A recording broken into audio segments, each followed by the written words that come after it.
tu ne l'as pas fait. Et où on a donné la récitation à mémoriser, tu n'as pas mémorisé. Et le lendemain, tu te lèves.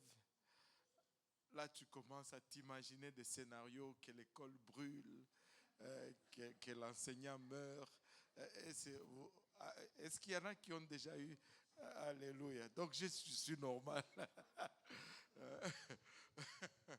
Aujourd'hui, je me disais qu'il y ait une tempête de 80 centimètres. Mais bon, alléluia, je suis juste honnête, amen. Des fois, tu pioches, tu cherches, tu ne trouves pas, tu dors, tu espères qu'il va te parler dans le rêve, tu ne rêves rien, tu te réveilles, tu es encore là, tu te dis, Seigneur, qu'est-ce que je vais dire? Mais on va aller dans le livre des Juges cette fois-ci, et je n'ai pas beaucoup de choses, j'ai juste une feuille. Hein, ça va être court aujourd'hui. Hein? Alléluia. Aïe, aïe, aïe. Et on va aller dans le livre des Juges. Et si on s'est levé pour prier, et on va prier, on va demander l'aide du Seigneur. Amen. Alléluia. Si on peut élever nos voix tous ensemble, Seigneur, nous te sommes infiniment reconnaissants, Papa, du privilège que nous avons de te connaître, de te servir, ô Éternel. Papa, malgré nos manquements, Papa, tu es demeuré fidèle, Seigneur. Père, alors que nous venons pour entendre de ta part, Seigneur, et partager, Seigneur, ta parole, nous prions que tu nous aides, Seigneur. Moi, Seigneur, à la donner sans crainte, ni favoritisme, ni hésitation. Nous tous ensemble, Papa, afin que nous puissions la recevoir, lui permettre de germer dans nos cœurs, Papa, qu'elle puisse y produire de fruits dignes, Papa, de repentance. Papa, il a bachata de fruits qui nous conduisent jusque dans la vie éternelle. Seigneur, il a bachata. Donne-nous, Seigneur Jésus-Christ, d'entendre de ta part aujourd'hui, Papa, et que, Papa, cette étude ou cette série, Papa, soit dans ta volonté. Nous te prions au nom de Jésus. Nous disons tous au nom de Jésus. Alléluia. Et vous pouvez vous asseoir. Je suis allé dans le livre des Juges, probablement, peut-être, je ne sais pas, parce que je suis peut-être influencé par mes études bibliques que j'ai fait ces derniers temps. Je suis à peu près, je pense, dans 3 de mes études bibliques par semaine, je suis à peu près dans ces eaux-là. Je suis entre Josué et Juges, et c'est peut-être pourquoi on fait l'étude sur le livre de Juges. Mais je sais que le Seigneur va nous parler parce que c'est un livre vraiment qui parle, Josué parle de la conquête et Juge parle un peu de la période après la conquête, après les victoires. Et je pense que si nous nous regardons comme Église un peu, en général, peut-être pas des individus personnellement, nous avons eu comme Église des moments de victoire et des fois, les moments les plus dangereux, c'est les moments qui suivent la victoire. Les moments de difficulté, d'habitude, on cherche Dieu. Mais quand on a la victoire, c'est là où on a tendance à réjouir et oublier les dieux qui nous a donné la victoire. Maintenant, quand on regarde le livre de Josué, dans les derniers chapitres du livre de Josué, quand nous regardons Israël, Israël vraiment c'est une nation prospère, en croissance, et qui est en train de jouir de la bénédiction et de la grâce de Dieu. Et ils sont dans la terre promise et ils sont en train de conquérir les terres. Ils vont de victoire en victoire. Mais quand on regarde le livre des Juges qui vient tout de suite après le livre de Josué, on peut voir que Israël est plutôt dépeint comme une nation qui subit beaucoup d'envahisseurs. Il y a beaucoup d'invasions. Ils sont même dans des moments d'esclavage où les gens qui viennent de l'extérieur les font travailler et prennent leur récolte. Alors que juste le livre avant, c'était eux les conquérants. Et le livre après, ça devient eux les conquis. Et tu vas voir des pauvretés, des soulèvements civils. Mais qu'est-ce qui s'est passé vraiment entre Josué et juge? C'est quoi la différence? Et c'est ce que nous allons regarder un peu. Juge chapitre 2, versets 7 à 12, va nous dire ceci. Patron, si tu peux peut-être nous le lire. Alléluia, merci pour le micro. Et Juge, on va lire le 2e chapitre, versets 7 à 12. Alléluia. Le peuple servit l'Éternel pendant toute la vie de Josué et pendant toute la vie des anciens qui survécurent à Josué et qui avaient vu toutes les grandes choses que l'Éternel avait faites en faveur d'Israël. Josué, fils de Nun, serviteur de l'Éternel, mourut âgé de 110 ans. On l'ensevelit dans le territoire qu'il avait eu en partage à Timnath-Hérès, dans la montagne d'Éphraïm, au nord de la montagne de Gash. Toute cette génération fut recueillie auprès de ses pères, et s'éleva après elle une autre génération qui ne connaissait point l'Éternel, ni ce qu'il avait fait en faveur d'Israël. Les enfants d'Israël firent alors ce qu'il déplaît à l'Éternel, et ils servirent les Baals. Ils abandonnèrent l'Éternel, le Dieu de leur père, qui les avait fait sortir du pays d'Égypte. Et ils allèrent après d'autres dieux d'entre les dieux des peuples qui les entouraient. Ils se prosternèrent devant eux, et ils irritèrent l'Éternel. Wow. Et on va regarder ce passage où on voit littéralement Josué à la fin de sa vie. Il meurt et il est enterré. Et après cela, la Bible nous dit qu'il y a eu une autre génération qui s'est levée après lui. Mais non, regardons d'abord Josué, parce qu'on va parler vraiment des générations. Il y a un dicton qui dit, la première génération, et c'est ce qu'on va voir vraiment, va faire ceci. La deuxième génération va être caractérisée par ceci. Et la troisième génération va être caractérisée par cela. Mais nous voulons toujours être de la première génération. Et être de la première génération, c'est un choix. Ce n'est pas un rang, c'est un choix. C'est une décision à faire et c'est ce qu'on va voir. Josué était là au commencement. On peut dire littéralement qu'il était peut-être cette première génération, si on peut le dire un peu comme ça. Josué était là au commencement. Il a participé activement à tout ce qui est arrivé à Israël. Il était à l'avant-plan de la délivrance d'Israël de l'Égypte. Il était à l'avant-plan durant la marche dans le désert. Et il était là lorsque les 10 plaies ont frappé les Égyptiens. Josué était là. Il a été témoin de cela. Et Josué, si ma mémoire est bonne, quand ils ont quitté l'Égypte, il avait 40 ans. C'était un jeune homme. Est-ce qu'il y a des 40 ans ici? Voilà. C'est deux. Le frère Jean-Yves et le frère Simplice. C'est des 40 ans. Ça, c'est des Josué en sortant de l'Égypte. Donc, si vous voulez vous battre, allez les chercher. Ils sont dans l'âge de combat. Alléluia. Et donc, il avait 40 ans en sortant de l'Égypte. Et il a vu les 10 plaies, comment Dieu a frappé l'Égypte avec le 10 plaies et comment cela a mis fin à 400 ans d'esclavage.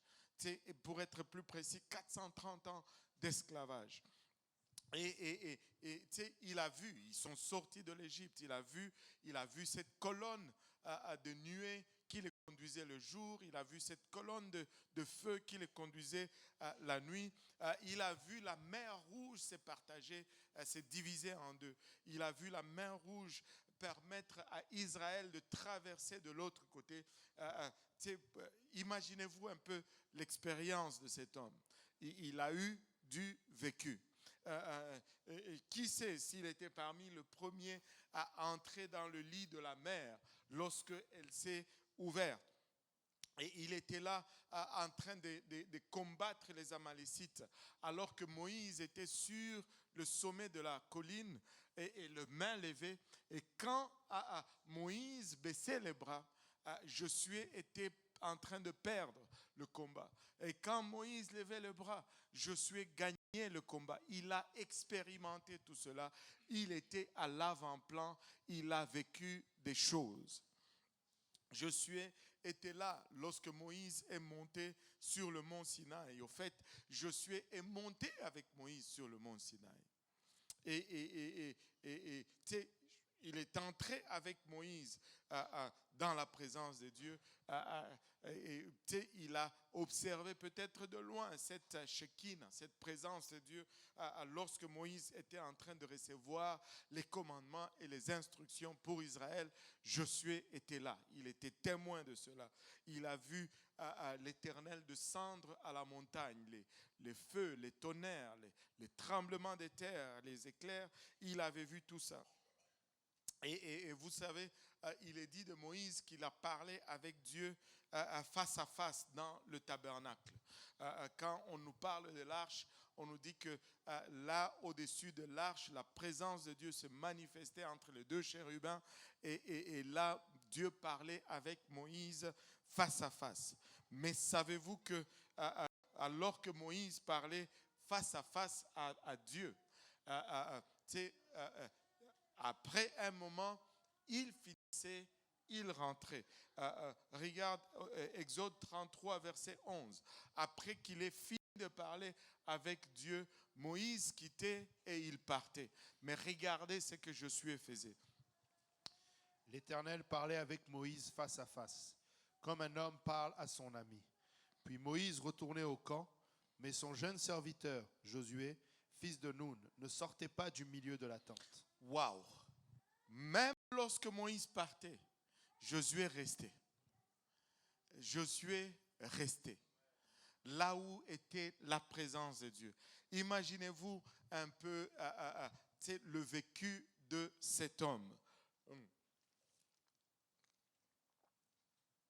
Et il traînait dans la présence de Dieu. Il restait au milieu de la tente, même après que Moïse soit parti. Et il avait un compagnon qu'on associait à lui, Josué et Caleb. Et ils étaient les 2 espions parmi les 10 qui sont partis en mission d'espionnage. Et que quand ils sont rentrés, il était en mesure de donner un rapport positif. Il a dit que nous étions bien capables de conquérir la terre, malgré la stature des gens, malgré le défi en avant d'eux. Josué était un de ceux-là qui a dit, nous sommes capables de conquérir. Pendant qu'Israël a erré dans le désert 40 ans, il y avait une pierre, un rocher qui le suivait. Il y avait littéralement un rocher qui le suivait et qui leur donnait de l'eau. Ça, je l'ai déjà raconté, mais je vais le raconter encore. J'étais encore au travail séculier chez CAE. J'avais un collègue de travail, il était inspecteur, il s'appelait Gilbert. C'était un Français de France. Mais il aimait tellement les États-Unis. Il est venu ici, il a travaillé comme beaucoup. Il avait acheté une espèce de ranch au Texas. Et c'est là où il allait passer ses vacances. Il aimait les armes, il portait des ceintures comme des cow-boys. Gilbert, il aimait vraiment travailler. Et quand il y avait du temps supplémentaire, Gilbert faisait du temps supplémentaire. Il me disait, Dieudonné, il faut faire l'oseille. L'oseille. Et un jour, je parlais avec lui, je lui parlais de la parole de Dieu. Je disais, Gilbert, c'est bon l'oseille, mais après, on meurt, mais tu vas où après? et on parlait avec lui, je lui donnais des témoignages. Un jour, je lui parlais justement d'Israël qui était dans le désert et que, ils ont bu de l'eau qui sortait d'un rocher. Et je lui dis, Moïse a frappé le rocher et puis le rocher a donné de l'eau. Et Gilbert était, voyons, Dieu donné quand même. N'importe quel bon géologue peut te faire cela avec un bâton. Bon, tu sais, ok, il a peut-être raison. Je ne suis pas expert en géologie ou dans ce genre de sciences. Apparemment, il y a des gens qui cherchent des sources d'eau comme ça et voilà. Mais j'ai dit, mais Gilbert, tu dois admettre quand même avec moi que ce rocher-là le suivait dans le désert. Le rocher le suivait. Laissez-moi vous dire, la parole de Dieu se défend par elle-même. Et là, quand je lui ai dit ça, il était comme, Dieu donné. Et il est parti. Et le rocher le suivait dans le désert. Le rocher suivait le peuple. Et Josué était témoin de cela. Et il a vu le rocher suivre Israël. Et il a vu la manne tomber. Il a vu les vêtements et les chaussures qui ne s'usaient pas sur les enfants. Littéralement, les gens grandissaient avec leurs souliers et avec leurs vêtements. Il n'y avait pas de Costco ni de Walmart dans le désert. 40 ans dans le désert. Il n'y avait pas Winners. Non. Alléluia. Et leurs vêtements grandissaient avec eux sur leur corps. Oh Seigneur, tu voudrais être dans le désert aujourd'hui. Avec ces enfants qui grandissent. Et c'est toujours le combat. Chez moi, ça commence à être un peu moins. Mais il y a un moment où les enfants grandissent. C'est comme ma femme va venir toujours. J'ai acheté 2 pantalons pour Johnny. Encore? C'est comme. Il dit, mais parce que les autres ne lui font pas. J'ai dit, fille, il va me ruiner, c'est Jonathan. Mais, les papas ne réalisent pas toujours comment les enfants grandissent. Mais les mamans, oh là là. Il ne faut même pas grandir d'une poussière. Elle a déjà vu. Alléluia.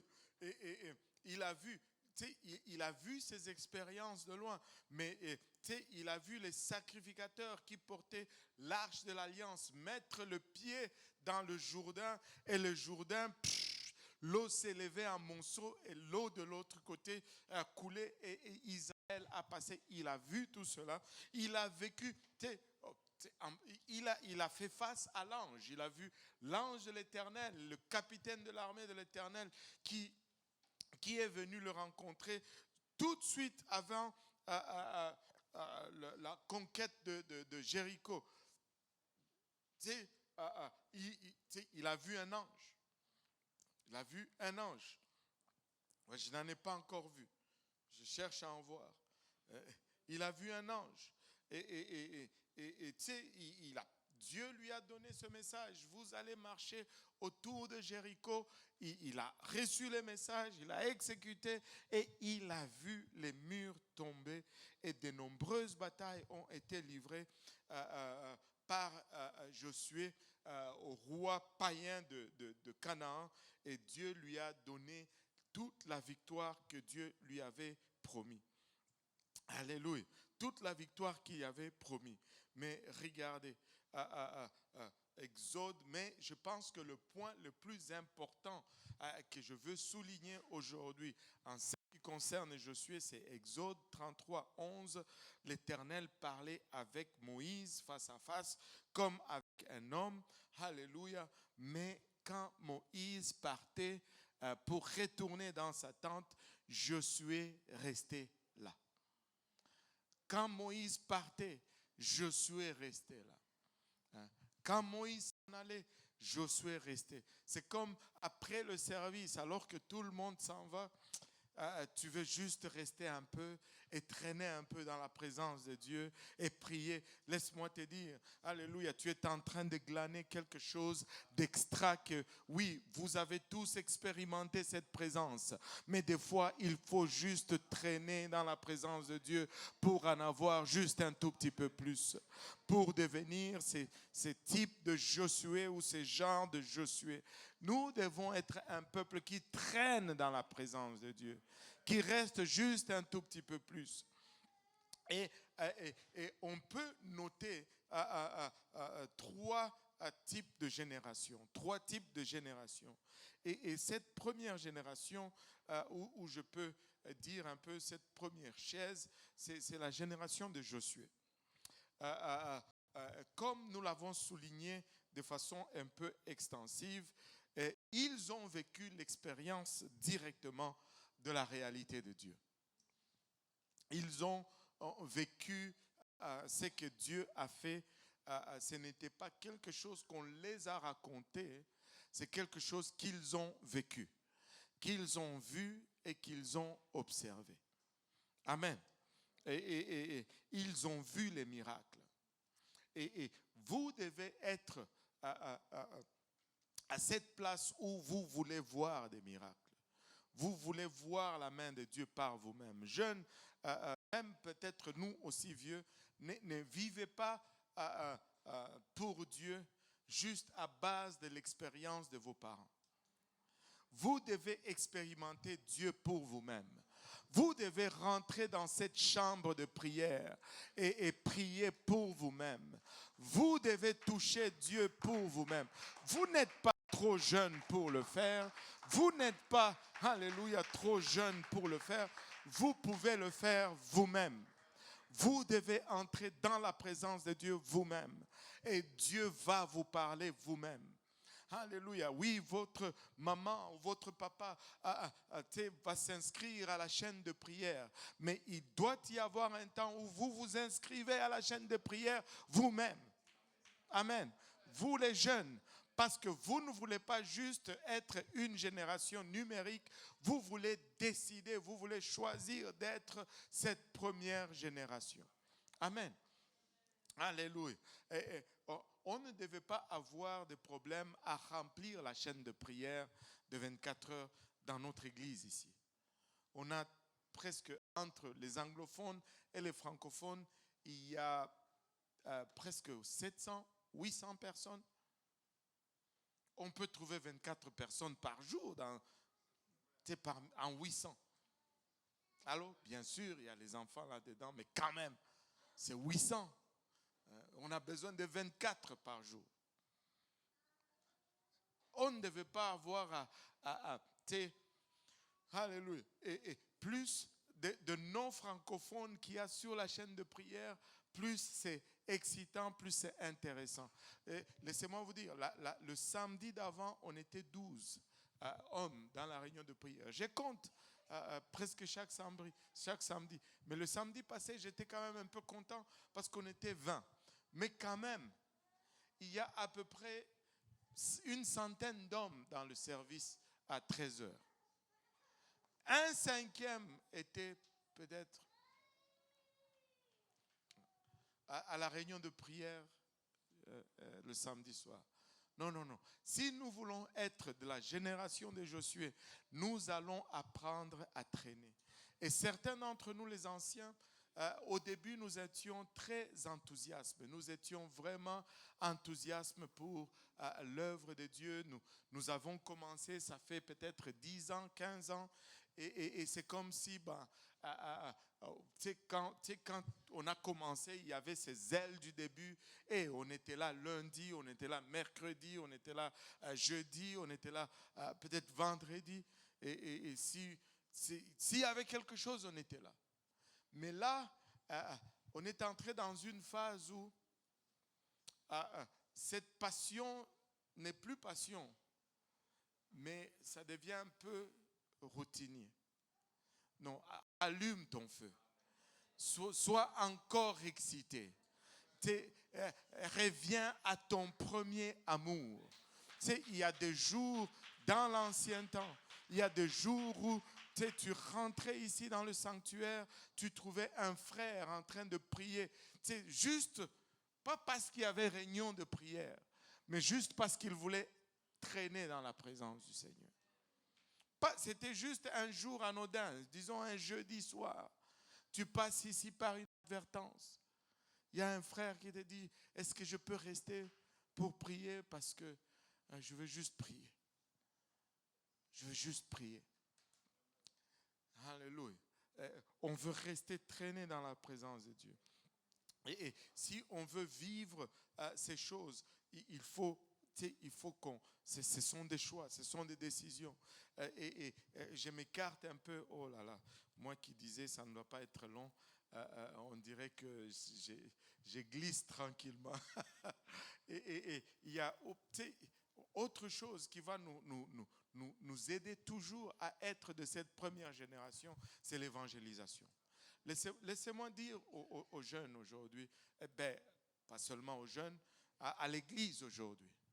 Tu sais, si nous ne faisons pas attention, nous devenons une génération qui veut voir la puissance de Dieu pour sa propre glorification. Pour qu'on puisse dire qu'on est spirituel. Dieu ne fait pas de miracles pour cela. Pas du tout.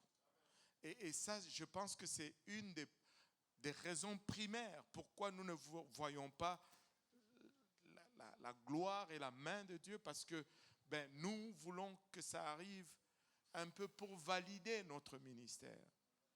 Dieu n'est pas intéressé à valider de ministère. Dieu est intéressé dans les âmes. Mais si tu veux voir vraiment les choses, commence à avoir d'abord la compassion pour les gens. Juste la compassion pour les gens. Ça, c'est la première des choses. Et deuxième des choses, commence à évangéliser. Ces choses arrivent dans l'évangélisation. Ces choses arrivent lorsque tu rencontres des besoins, alors que tu essayes d'amener les gens à Dieu. Et quand les miracles, c'est Paul qui nous dit que les signes, c'est pour les incrédules, n'est-ce pas? Allô? C'est pour les incrédules. Les miracles, c'est pour les non-croyants. Quand Dieu, oh Seigneur Jésus, quand Dieu commence à faire des prodiges pour les croyants, souvent c'est un signe de danger. Oh, j'ai oublié de faire une annonce. Désolé de couper comme ça au milieu, mais si je ne coupe pas, je vais encore oublier. C'est une annonce triste. Il y a la sœur Rebecca qui a perdu son père hier tôt le matin. Certains des anciens la connaissent, mais elle va à l'église de l'Est, c'est l'épouse du frère Jules. Son père, le papa Patience, est décédé suite à un cancer le matin d'hier, en fait. Et à 4 heures du matin à peu près, il a rendu l'âme. Et nous voulons garder la famille de la sœur Rebecca en prière. Et nous rendons grâce à Dieu parce qu'il a été baptisé, il a été rempli du Saint-Esprit. Et nous remercions le Seigneur pour cela.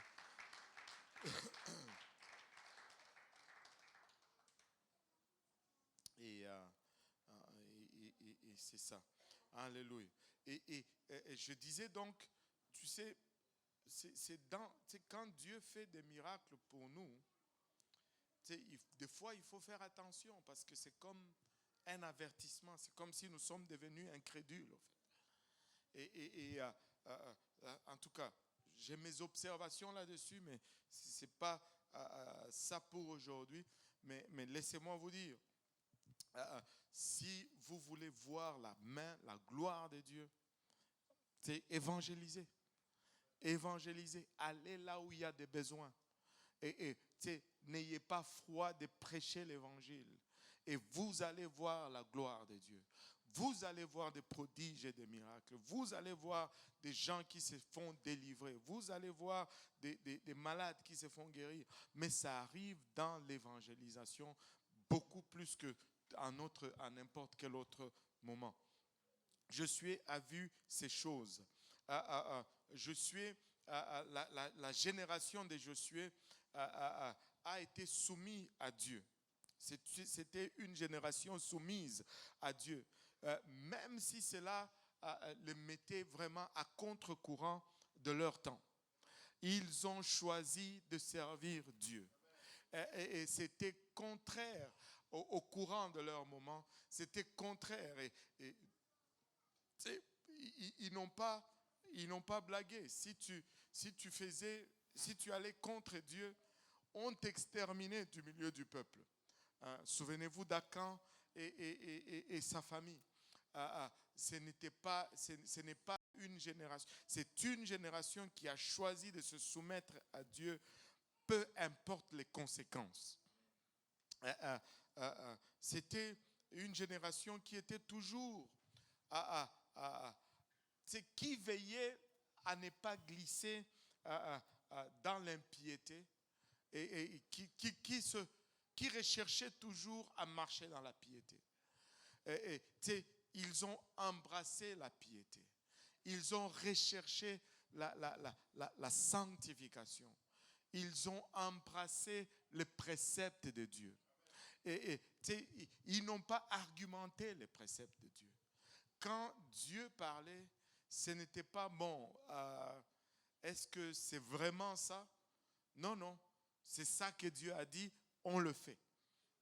Il n'y avait pas de tendance à errer loin des voies de Dieu. Ils ont servi le Seigneur.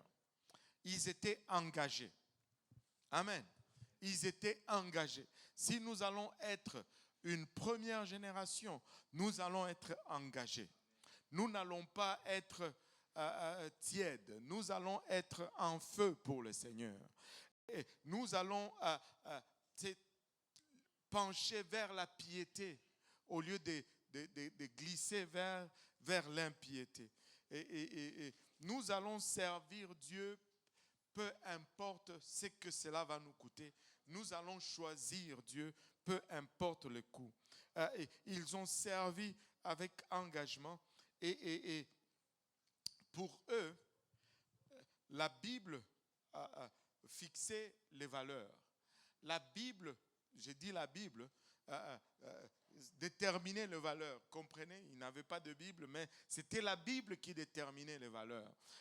Tu peux nous lire un peu Josué chapitre 1, de 1 à 9, si je ne m'abuse. Je vais t'arrêter de temps en temps. Après la mort de Moïse, serviteur de l'Éternel, l'Éternel dit à Josué, fils de Nun, serviteur de Moïse, Moïse, mon serviteur, est mort. Maintenant, lève-toi, passe ce Jourdain, toi et tout ce peuple, pour entrer dans le pays que je donne aux enfants d'Israël. Tout lieu que foulera la plante de votre pied, je vous le donne, comme je l'ai dit à Moïse. Vous aurez pour territoire depuis le désert et le Liban jusqu'au grand fleuve, le fleuve de l'Euphrate, tout le pays des Essiens et jusqu'à la grande mer vers le soleil couchant. Nul ne tiendra devant toi, tant que tu vivras. Je serai avec toi. Comme j'ai été avec Moïse, je ne te délaisserai point, je ne t'abandonnerai point. Fortifie-toi et prends courage, car c'est toi qui mettras ce peuple en possession du pays que j'ai juré à leur père de leur donner. Fortifie-toi seulement et aie bon courage, en agissant fidèlement selon toute la loi que Moïse, mon serviteur, t'a prescrite. Ne t'en détourne ni à droite ni à gauche, afin de réussir dans tout ce que tu entreprendras. Fais une pause un peu ici, reviens un peu. Il dit, fortifie-toi seulement et aie bon courage en agissant fidèlement selon toute la loi que Moïse, mon serviteur, t'a prescrite. C'est la Bible dont je parle là. Ils faisaient selon la Bible. Ils agissaient selon la Bible.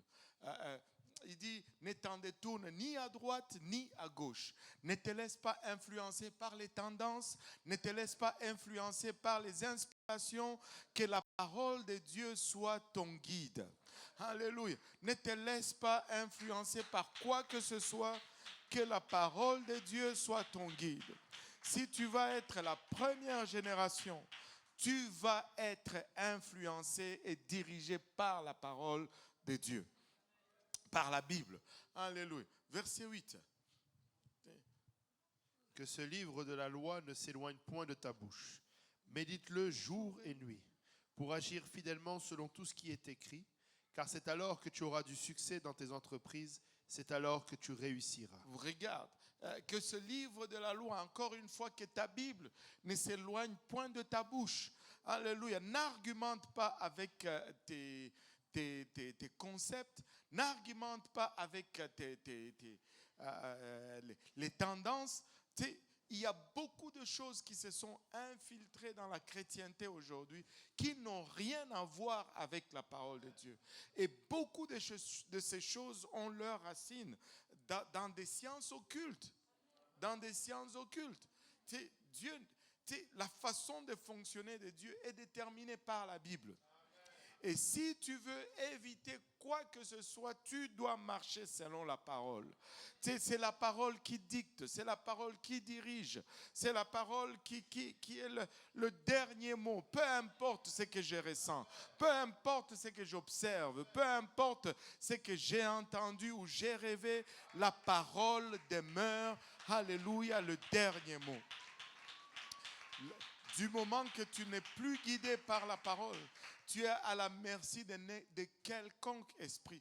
Il ne faut pas sous-estimer le diable. Il ne faut pas sous-estimer le diable. Il est maître dans l'art de la contrefaçon. Et si tu n'es pas ancré dans la parole, oh, je te dis, tu vas croire à des illusions. Tu vas croire à des illusions. Ils ont servi le Seigneur. La Bible fixait leur valeur et leur dévouement était à Dieu. Et parce qu'ils étaient dévoués à Dieu, là, ils ont eu de la croissance. Ils ont prospéré. Et ça, c'est quelque chose qui est abusé de nos jours. Quand on parle du dévouement à Dieu. Quand on parle du dévouement à Dieu, on va tout de suite oublier ce qu'on vient de mentionner, c'est-à-dire marcher selon la parole. On va sortir la carte de dévouement à Dieu très souvent quand on est en contre-pied avec son dirigeant. C'est là qu'on va dire, Dieu m'a dit, regarde, c'est la parole tout simplement.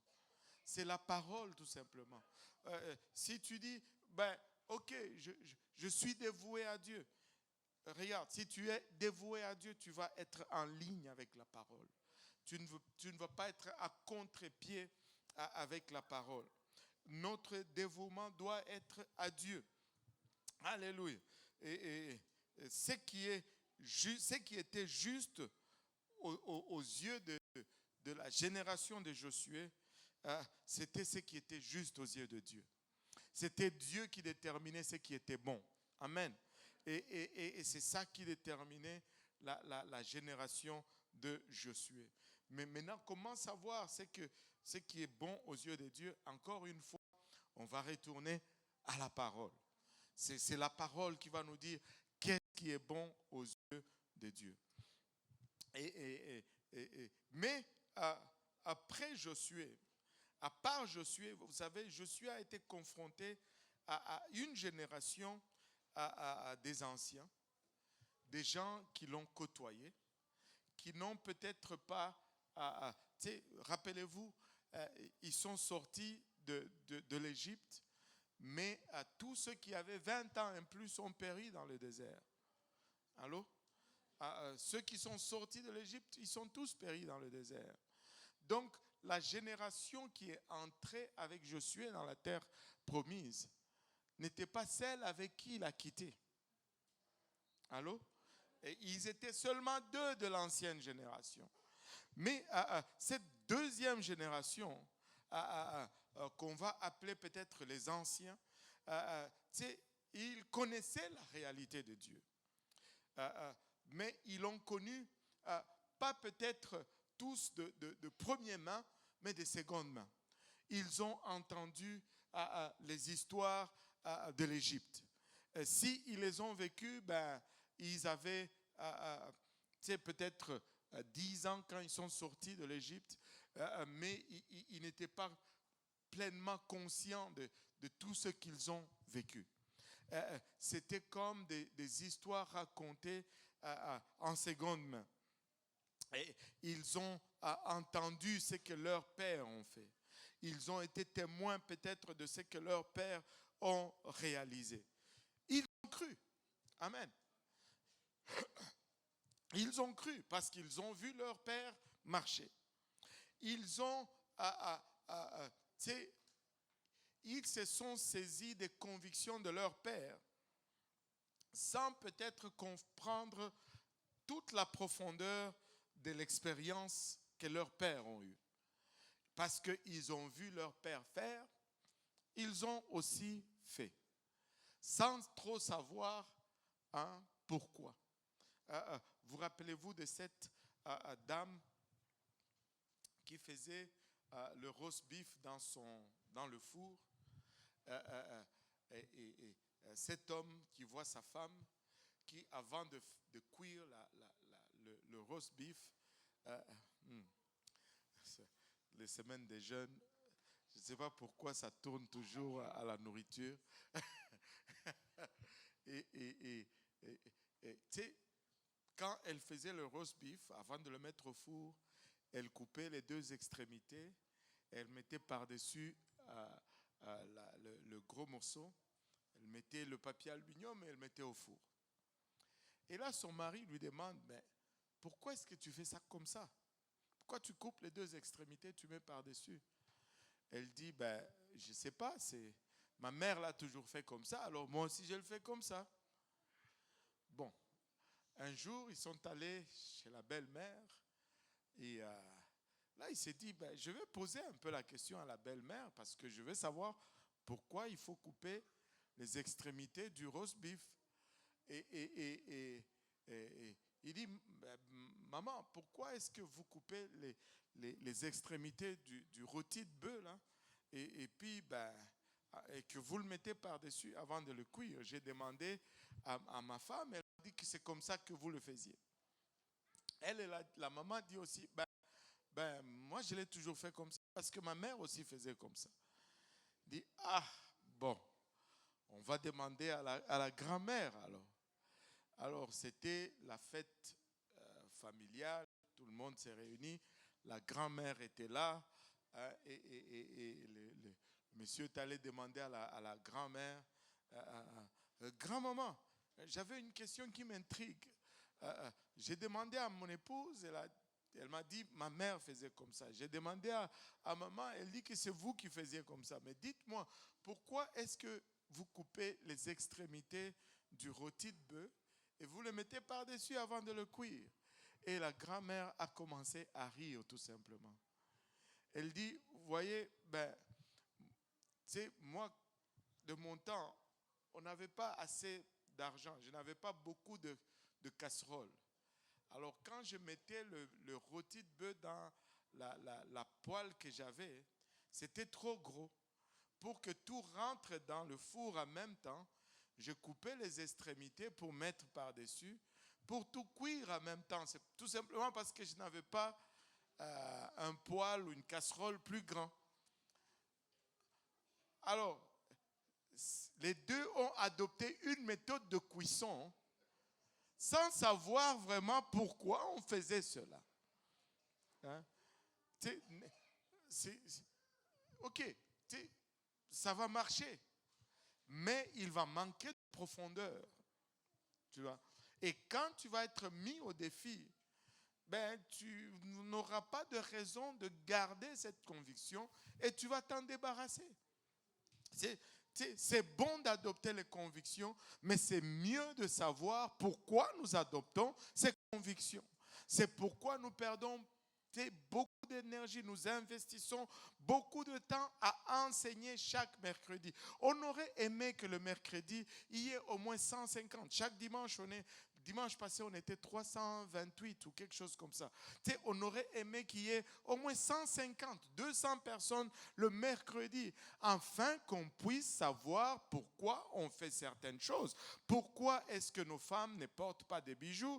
Pourquoi est-ce que nos femmes ne mettent pas de pantalons? Pourquoi est-ce que on ne se maquille pas? Pourquoi est-ce que nos hommes c'est rare. Pourquoi est-ce que nos hommes ne doivent pas avoir de longs cheveux? Tu sais, des fois, tu vois des jeunes petits garçons qui sont innocents, qui ne savent rien, mais leur maman les tresse, mais elles ne savent même pas qu'est-ce que cela implique. Il y a quelque chose là-dedans, mais ces convictions, on ne veut pas les avoir tout simplement, on veut les prendre de première main, on veut les étudier, on veut voir leurs fondements, on veut les mettre en pratique et les expérimenter pour qu'on puisse avoir des convictions fondées sur une relation avec Dieu et sur la parole de Dieu plutôt que sur juste une observation d'une génération qui est passée avant nous. Amen. Alléluia. Nous voulons développer nos convictions, nous voulons les adopter, mais nous voulons les comprendre et nous voulons la profondeur de l'expérience. Amen. Et cette deuxième génération,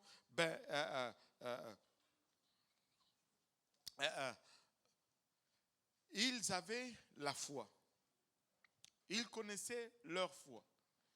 Mais, et laissez-moi vous dire, c'est tellement descriptif de la génération d'aujourd'hui. Nous avons la foi et n'importe qui peut parler de l'unicité de Dieu, parler de la sanctification, parler du plan du salut, mais nous avons la foi, mais nous ne laissons pas cette foi façonner notre style de vie. C'est-à-dire, la foi reste au niveau pratique, elle ne va pas au niveau, elle reste au niveau théorique, elle ne va pas au niveau pratique. Et surtout les jeunes, laissez-moi vous dire ceci, ces préceptes et ces paroles, ce ne sont pas des racontards des vieux. La Bible n'est pas vieux jeu. La Bible est toujours d'actualité. Au fond, aujourd'hui, on est en train de voir toutes les prophéties être réelles devant nos yeux. Être réel devant nos yeux. Ce n'est pas vieux jeu. Il faut les adopter, mais il faut les mettre en pratique. Ce n'est pas juste des choses qu'on fait pour rentrer dans la chorale ou qu'on fait pour faire telle ou telle chose. Non, ce sont des principes qui doivent guider votre vie tous les jours. Quand personne ne vous regarde, c'est là où vous savez si ces choses façonnent votre style de vie ou pas. Amen. Et vous savez, si vous le pratiquez quand on ne vous regarde pas, les fruits vont être là. Et les fruits vont être que vous allez commencer à attirer des âmes au Seigneur. Ça ne trompe jamais. Alléluia. Maintenant, ils servaient les dieux de leur père, mais pas leur propre Dieu. C'est-à-dire, ils avaient une relation avec leur père qui avait une relation avec Dieu. Ils n'avaient pas eux-mêmes cette relation avec Dieu. Tu sais, tu dois prier toi-même. Tu dois jeûner toi-même. Tu dois lire ta parole de Dieu toi-même. Tu ne peux pas servir les dieux de tes pères. Ne regarde pas les standards de Dieu comme des standards établis. Et ça, c'est tellement courant. Et c'est pourquoi tu vas entendre souvent les termes « Oh, à UPC, ils font ceci ». Ce n'est pas à UPC on fait cela. C'est la parole de Dieu. Si dans ta tête, tu n'as pas la conviction que c'est la parole de Dieu, tu vas dire à UPC on fait ceci. Ce n'est pas une question de UPC. Ce n'est pas une question de... Non, c'est une question de la parole de Dieu. Nos convictions doivent être basées sur la parole de Dieu. Je ne veux pas regarder ceci au travers juste de mes anciens. Je veux regarder ceci à la lumière de la parole de Dieu. Et parce qu'ils ont une foi à travers leur Père, au lieu de l'engagement, il y a le compromis. Il y a le compromis. Il y a le compromis. Je veux m'approprier de ça. Je veux prier. Je veux gêner. Et jeûner, ça fait mal. Hein? C'est pas facile, jeûner. Mais oh, que ça produit beaucoup de bien. Et tu sais, comme Pasteur Graham l'a dit une fois, j'ai adopté ce dicton parce que c'est tellement vrai. Il a dit, la seule chose que j'aime du jeûne, c'est lorsque je le termine, lorsque je le brise. Hein? C'est lorsque tu aimes le jeûne, mais pas quand tu es en train de passer à travers. Mais nous devons jeûner, peuple de Dieu. Nous devons jeûner, nous devons prier, nous devons jeûner. On n'a pas d'autre alternative. Si nous allons marcher avec conviction, nous devons faire ces choses. Et tu sais, et je vais revenir encore sur ces dictons. Les gens vont dire, ah, à UPC, ils font ci, à UPC, ils font ça. Non, non, non. Ça, ce sont des gens qui laissent les autres fixer leurs valeurs. C'est pas à UPC, on fait ça. C'est qu'est-ce que dit la parole de Dieu, c'est ce qu'on est en train de faire. Et tu sais, ça, c'est un dévouement aux parents. Et tu sais, au dévouement à une génération qui nous précède. Je ne suis pas en train, encore une fois, je ne suis pas en train de dire qu'on doit ignorer nos anciens. On doit avoir du respect et de la révérence pour nos anciens parce que nous sommes portés sur des épaules des géants. Nous sommes là parce qu'ils ont été là. Mais nous devons aller au-delà et baser nos convictions, pas parce qu'eux, ils ont eu une relation avec Dieu, mais baser nos convictions parce que nous avons une relation avec Dieu nous-mêmes. Amen. Si nous n'arrivons pas à cela, nous allons stagner. Nous allons stagner. Nous n'allons pas passer à un niveau. Alléluia.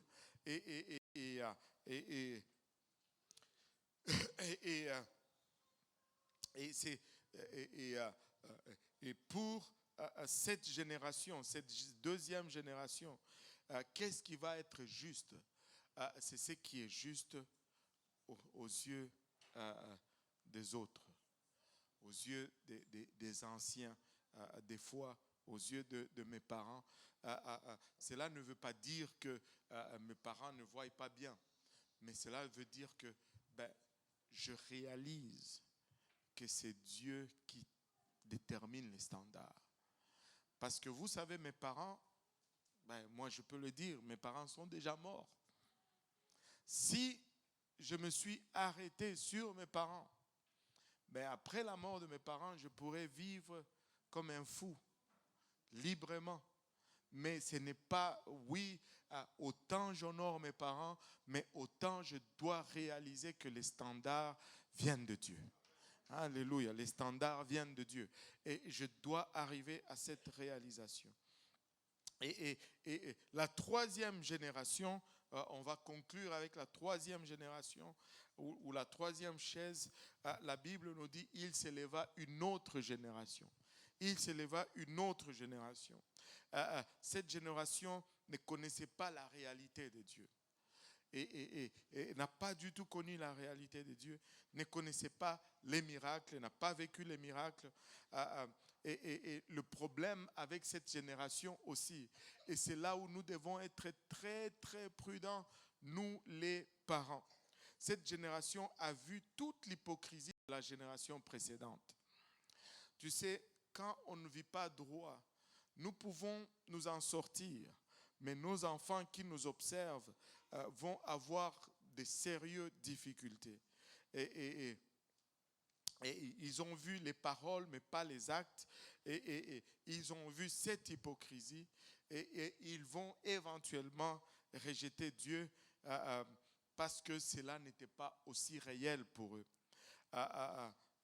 Et surtout aujourd'hui, dans le monde d'aujourd'hui. Laissez-moi vous dire, le monde est tellement réel devant nous que c'est facile de s'éloigner de Dieu. Et ils ont commencé à servir de faux dieux. Ça, c'est des conflits. En fait, ça, c'est source de conflits. Et laissez-moi vous dire ceci. Servir d'autres dieux aujourd'hui on peut dire, bah, nous, on n'a pas d'autre Dieu. L'éducation peut devenir une divinité pour nous aujourd'hui. Tu sais, le statut social peut devenir une divinité pour nous aujourd'hui. Le plaisir peut devenir une divinité pour nous aujourd'hui. L'argent, oh, que ça a la facilité de devenir une divinité pour nous aujourd'hui. Nous n'allons pas nous prosterner devant un Baal ou un Bouddha, mais nos priorités vont indiquer qui est Dieu dans notre vie. Et je me rappelle, j'avais un oncle, il ne connaissait pas Dieu quand même, mais il ne connaissait pas Dieu. Mais il était catholique chrétien. Un de ses amis, c'était qui devait retourner en Europe. Il a vendu sa maison, mais c'était un blanc. Il aimait un peu les trucs asiatiques, machin. Et il avait un gros Bouddha comme ça, là. Comme presque aussi haut. Le Bouddha assis, il était vraiment gros comme ça. Et je ne sais pas où il l'a acheté, combien il avait acheté. Et comme il ne voulait pas le jeter, il l'a offert à mon oncle. Et mon oncle l'a pris, il l'a mis dans sa maison sur une armoire. Et un jour, je pense que j'étais même avec mon épouse quand on est allé chez lui.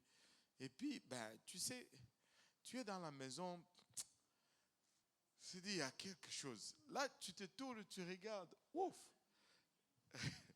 Bouddha est en train de te regarder. Là je dis, mais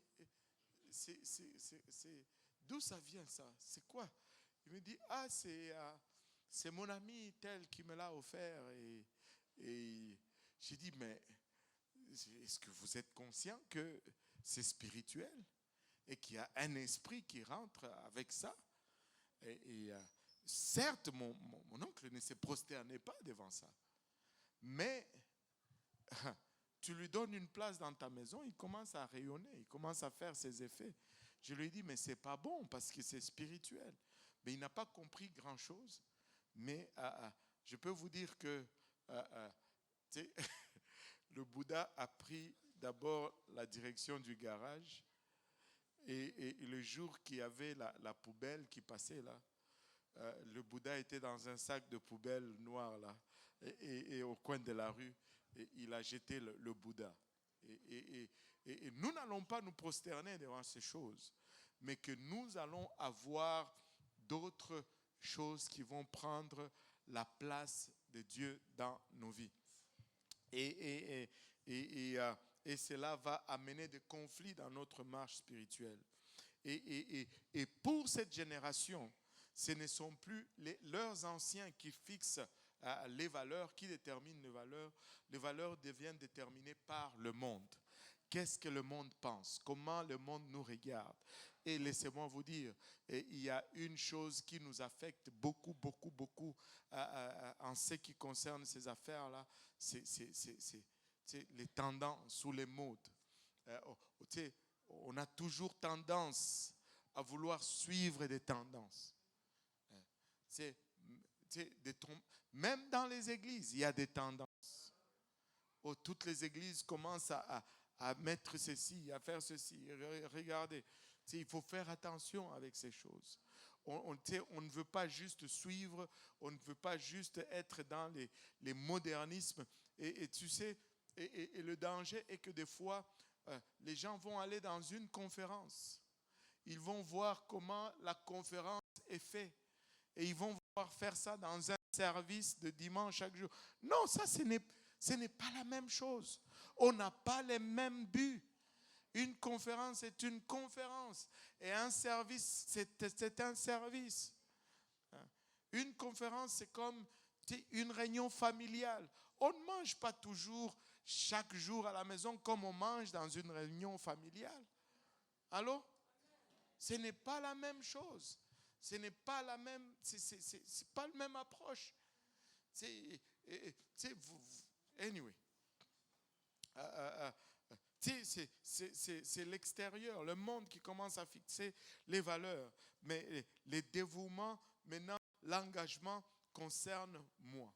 On est plus préoccupé par ce que j'ai, ce que je suis, ce que je deviens. Et ça amène beaucoup de frustration. Mais si tu es centré sur Dieu et sur les âmes, je te dis, la chrétienté, c'est vite différemment. Mais si tu es centré sur toi-même, il y a beaucoup de frustration. Le dévouement devient à soi-même et là, on suit les tendances. On ne veut pas suivre les tendances. Et là, qu'est-ce qui détermine ce qui est bon ou ce qui est juste? C'est moi-même dans ce temps-là. Et dans ce temps-là, je regarde qu'est-ce qui est juste à mes yeux. Qu'est-ce qui me semble être juste? Non. On est parti de la parole de Dieu aux anciens et à soi-même. Et c'est pas bon. Et vous savez qu'est-ce qu'ils ont fait par la suite? Dans le livre de Juges 1, on voit que c'est une génération qui s'est levée et qui n'a pas chassé les autres peuples qui étaient au milieu d'eux. Et ils leur ont permis à rester. Et ça, c'est le danger qui nous guette aujourd'hui. Nous permettons à notre christianisme de devenir un mélange de piété et de traditions mondaines. Non. On doit juste revenir à la parole de Dieu. On doit juste être centré sur la parole de Dieu. Cela ne va marcher. Cela ne va jamais marcher si on mélange la mondanité avec la parole de Dieu. Et laissez-moi vous dire, quand je dis la mondanité, j'inclus là-dedans tout ce qui est spiritualisme. Parce qu'il y a beaucoup de spiritualité, mais toute spiritualité n'est pas biblique. N'est pas biblique. Nous devons rester sur ce qui est biblique. Nous devons rester ce qui est biblique. Alléluia. Tu sais, cette génération, tu sais, la parole de Dieu nous donne des avertissements. La parole de Dieu nous donne des avertissements. L'amour du monde est inimitié contre Dieu. Jacques 4, 4. Nous ne devons pas aimer le monde. Nous ne devons pas aimer le monde. Nous ne devons pas être en amour avec le monde. Nous ne devons pas rechercher l'approbation du monde. Regardez Jacques 4, 4. Adultères que vous êtes, ne savez-vous pas que l'amour du monde est inimitié contre Dieu? Celui donc qui veut être ami du monde se rend ennemi de Dieu. Alléluia. Et si nous allons aimer le monde, nous allons être ennemis de Dieu. Et nous allons être ennemis de Dieu. Et ne vous trompez pas là-dessus. Si je dis il ne faut pas aimer le monde, je ne suis pas en train de vous dire de ne pas de commencer à détester les gens. Non, je parle du système du monde. Hein? Dieu est mort pour les gens. Dieu est mort pour les pécheurs. Et nous devons avoir de la compassion pour les pécheurs. Et nous devons les conduire à Christ. Mais nous ne devons pas aimer ce qu'ils font. Nous ne pouvons pas prendre part à ce qu'ils font. Donc,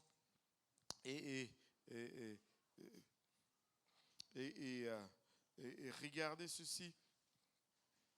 La Bible nous met en garde encore une fois contre le monde. Dans 1 Jean 2, 15.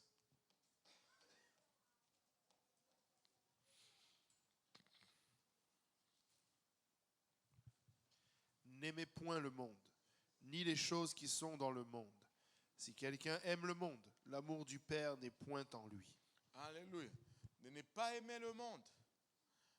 Encore une fois, Dieu va détruire ce monde avec tout ce qu'il renferme. Mais si nous voulons échapper, nous devons nous attacher au Seigneur. N'aimez point le monde, ni les choses qui sont dans le monde.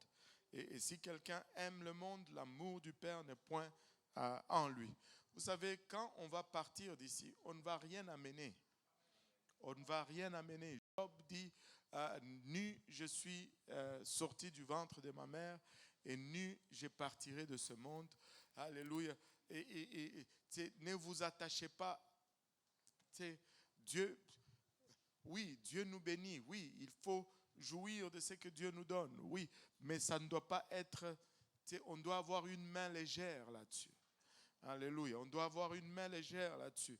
Et la parole de Dieu nous donne un autre avertissement, Romains 12, verset 2, de ne pas nous conformer au monde. De ne pas nous conformer au monde. Ne vous conformez pas au siècle présent, mais soyez transformés par le renouvellement de l'intelligence, afin que vous discerniez quelle est la volonté de Dieu, ce qui est bon, agréable et parfait. Alléluia.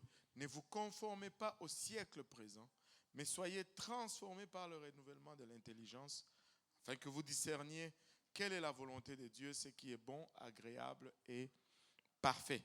Le monde fait comme ça. Des fois, on va aller à l'école comme le monde va à l'école.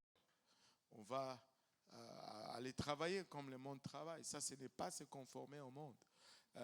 Cela ne veut pas dire qu'on va maintenant aller vivre dans le bois, là, ou quelque part entre Chibougamau et Chakawasta, ou je ne sais pas. Non. Ce n'est pas ça. On ne veut pas vivre en ermite. Il y a des gens qui veulent... Non, ce n'est pas ça. Si on s'isole, ben, on n'accomplit pas la volonté de Dieu. Tu sais, Jésus est venu, il a vécu dans le monde où il y avait les pécheurs, afin qu'il les gagne au Seigneur. Amen. Et on ne peut pas s'isoler, mais on ne va pas se conformer, c'est-à-dire on ne va pas dicter, on ne va pas laisser le monde dicter nos priorités, on ne va pas laisser le monde dicter nos choix, on va laisser plutôt Dieu dicter nos choix. On va prioriser notre marche avec Dieu. On va prioriser notre relation avec Dieu. On va prioriser, alléluia, l'œuvre de Dieu. Et on va prioriser l'œuvre de Dieu. Et par-dessus tout, la Bible nous dit de ne pas aimer le monde. Et très souvent, nous arrêtons là. Nous nous arrêtons, nous ne nous conformons pas, nous n'aimons pas, mais eux, ils sont bien, nous sommes bien. La Bible nous demande de condamner le monde. Waouh. 1 Corinthiens 11, 32.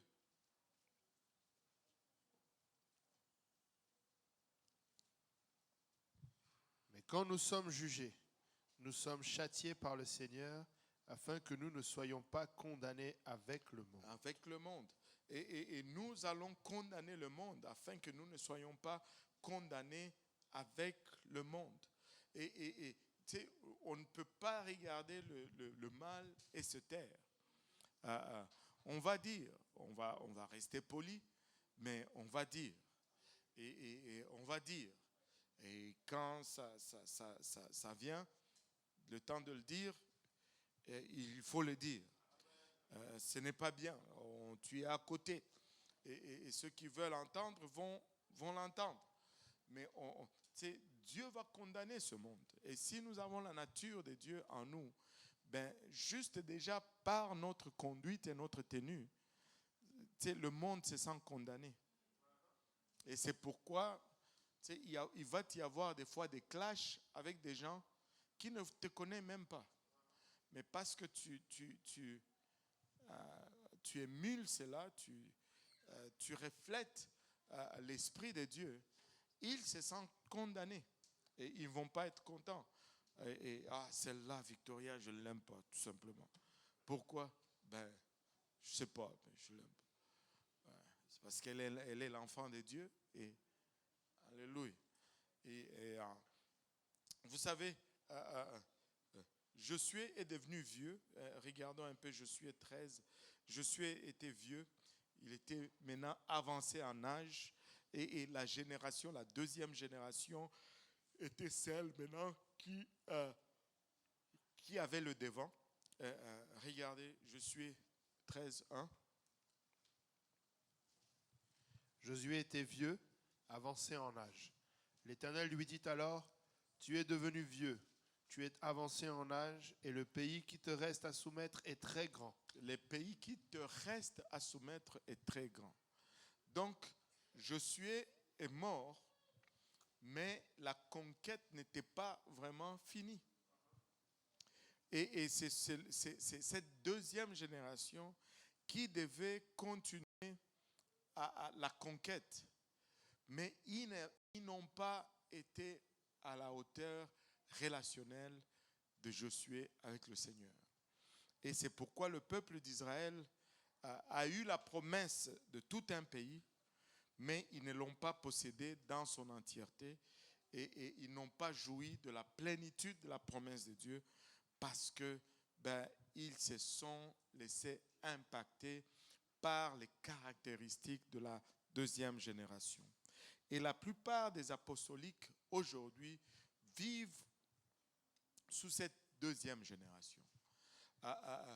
Il y a beaucoup de choses et nous pouvons justifier. Je ne suis pas en train de m'exclure de ceci. Je suis en train de nous parler tous ensemble. Amen.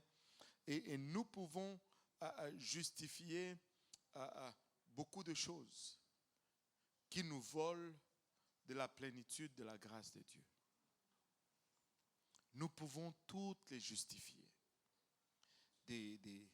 Ce sont peut-être des bonnes choses, mais ça ne nous laisse pas prendre la plénitude des promesses de Dieu. Vous savez pourquoi? Parce que c'est impossible de développer une confiance totale en Dieu si on ne développe pas une expérience et une connaissance personnelle totale avec Dieu. Tu sais, très souvent, quand il y a une œuvre qui s'ouvre quelque part, on est en train de prier pour chercher quelqu'un qui va prendre la relève. Je peux vous dire qu'aujourd'hui, de plus en plus, ça devient difficile, ce n'est pas évident. Parce que tout le monde sait que les pasteurs sont pauvres. Et qu'ils travaillent beaucoup. Et que, tu sais, à notre époque, à un moment donné, il n'y avait aucune promesse.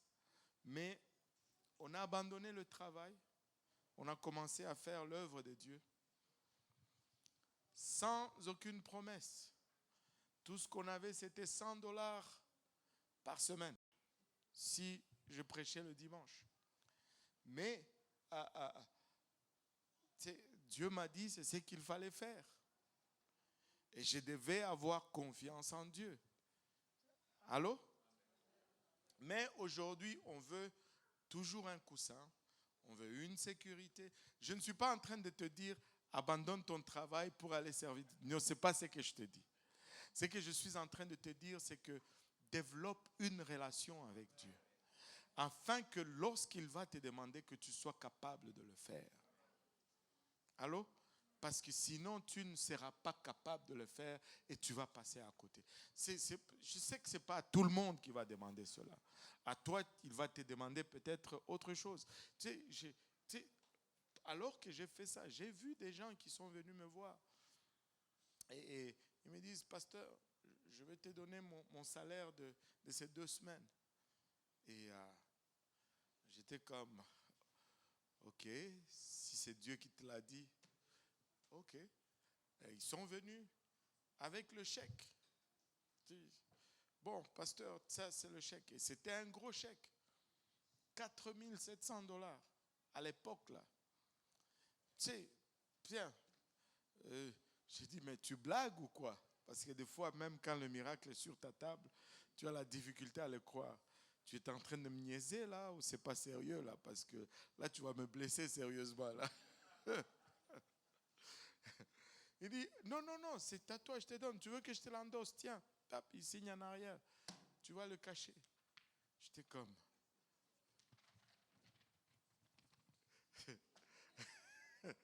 Je suis allé à la banque, j'ai déposé, on a encaissé, on a payé les factures.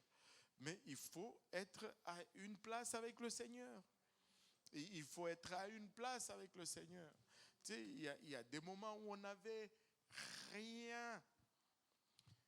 C'est, oh ma pauvre femme, je lui avais promis que j'allais être riche, mais jusque-là, et des fois elle va me rappeler, elle va me dire, toi tu m'avais dit que tu allais être riche. J'ai dit, ça vient, ça vient. Oh, il y a d'autres regards que je vois ça et là. Eh Seigneur Jésus. Ça, tu sais, on a passé des moments de galère. Et tu sais, un jour, on était à la maison, les factures, il y en avait en abondance, les chèques se faisaient rares. Et là, tu sais quand tu as une facture que tu n'as pas encore payée et puis il t'envoie une lettre recommandée pour que tu ne dises pas que tu n'as pas reçu la facture. Tu sais, on est arrivé, il y avait une... Tu sais, quand le facteur est passé, tu n'étais pas là, il laisse l'affaire là. Et que tu dois aller maintenant récupérer la lettre. J'ai vu ça, j'ai dit, ah, c'est quoi encore ça? Donc j'ai laissé traîner ça pendant 2-3 jours. Et finalement, ma femme était fatiguée. Et elle est allée prendre la lettre. Moi, j'étais sûr que c'était une facture. Complètement sûr que c'était une facture. Et elle vient avec la lettre, on était assis à la salle à manger, on parlait, et finalement, tu sais, je dis, oh, finalement, est-ce que tu as pris cette lettre? Elle dit, ouais, ouais, ouais. Elle me donne la lettre recommandée, et c'était écrit, Monsieur et Madame Kaozi. Bon, je dis, oh, bon, voilà. C'est sûrement les taxes de la ville ou quelque chose, je ne sais pas. Mais on a ouvert la lettre recommandée. Tu vois l'enveloppe de Purolator ou je ne sais pas.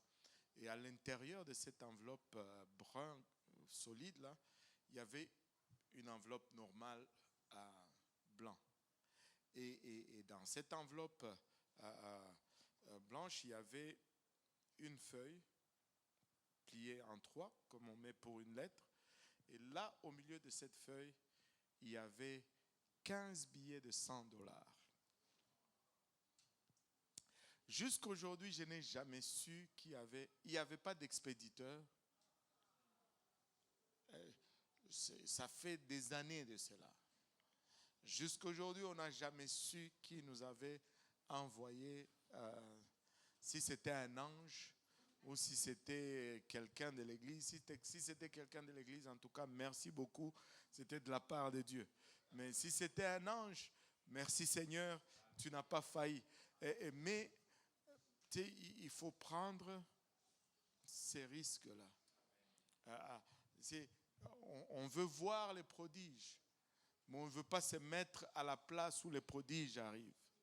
Parce que les prodiges arrivent dans une place inconfortable.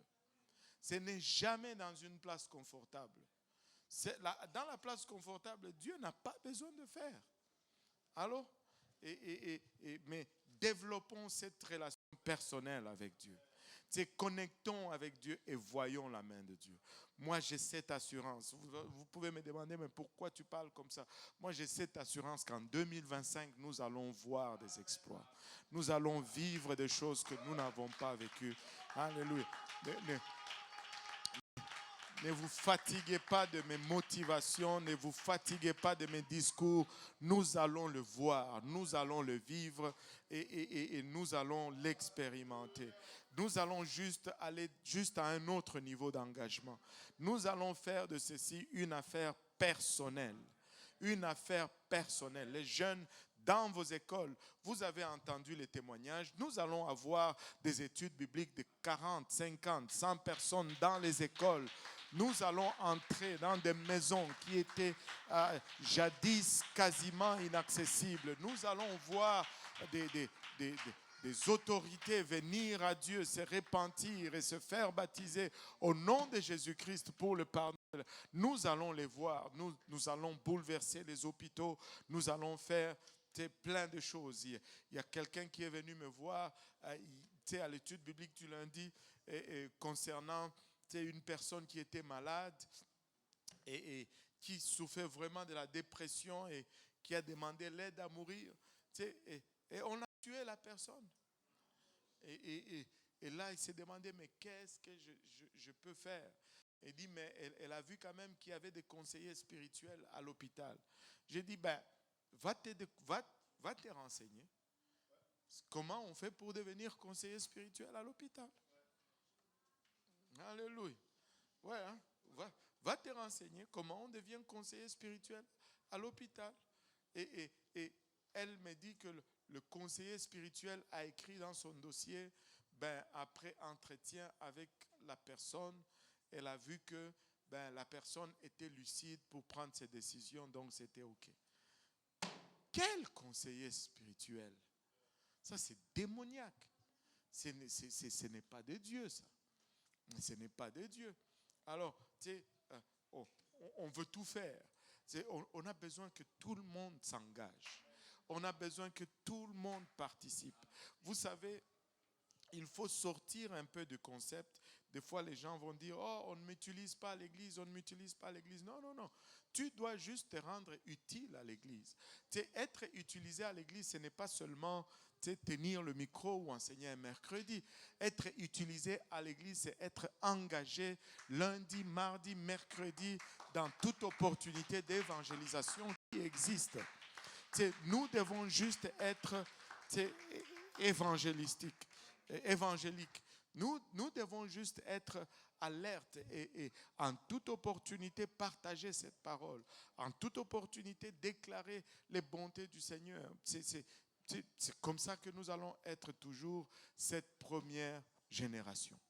Je vous en conjure, frères et sœurs, soyons de première génération.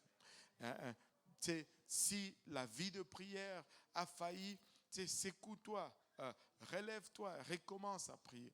Si le jeûne a été difficile, recommence à jeûner. Je sais qu'avec l'âge, c'est difficile de jeûner. Plus tu vieillis, plus ça devient compliqué. C'est pourquoi les jeunes, vous devez commencer à jeûner. Sinon, pour nous, c'est difficile de faire 10 jours. Quand on était jeune, on faisait de 10 jours, de 21 jours. Il y avait un temps où on faisait comme 10 jours, on le faisait 4 fois l'année. On faisait 21 jours au moins une fois par année. Parce qu'on était jeunes. Mais là, ce n'est... Pardon, le physique n'est plus là. Et ça devient de plus en plus pénible. Mais il faut qu'une jeunesse se lève, qui prenne la relève et qui étudiez votre parole. Soyez sharp avec la parole. Vous l'avez. Vous êtes à une place où vous ne pouvez pas avoir d'excuses de ne pas connaître la parole de Dieu. Ça, non. Vous ne pouvez pas. Chacun d'entre vous peut défendre sa foi de façon efficace. Très efficace. Très efficace. Amen. Alléluia. C'est tout ce que j'avais à partager aujourd'hui. Je ne sais pas s'il y a des questions. S'il y a des questions, on va les prendre. Il est 21h. Mais s'il n'y a pas de questions, on va se lever, on va prier et on va...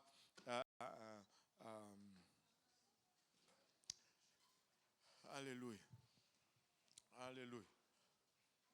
Alléluia. Pasteur Jean-Yves, si tu peux nous